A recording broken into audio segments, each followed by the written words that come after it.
Disney plus Hotstar पर the mystery of मॉक्स island नाम की एक नई सीरीज आई है, जिसे देखने के लिए आपको 8 एपिसोड देखने होंगे और उन 8 एपिसोड की लेंथ 25 से 30 मिनट तक वेरी करती है। तो कैसी है ये सीरीज और क्या आप सभी का इस सीरीज को अपना टाइम देना सही रहेगा या नहीं, चलिए बात करते हैं। सबसे पहले मैं आपको इस सीरीज की बेसिक कहानी बता देता हूँ, जिससे कि आप डिसाइड कर पाओ कि क्या ये सीरीज आपके लिए है या नहीं।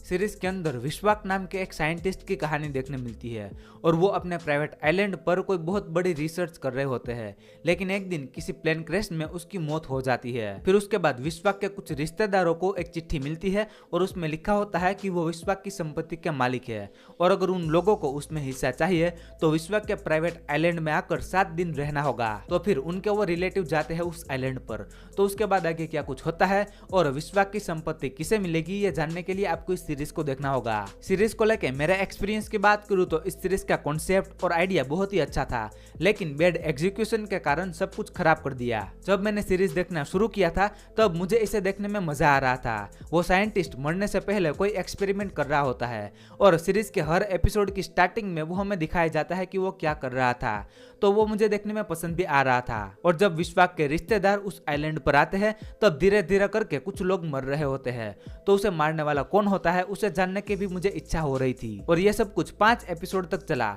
और फिर उसके बाद जितने भी एपिसोड है उसमें मेकर्स ने कचरा कर दिया।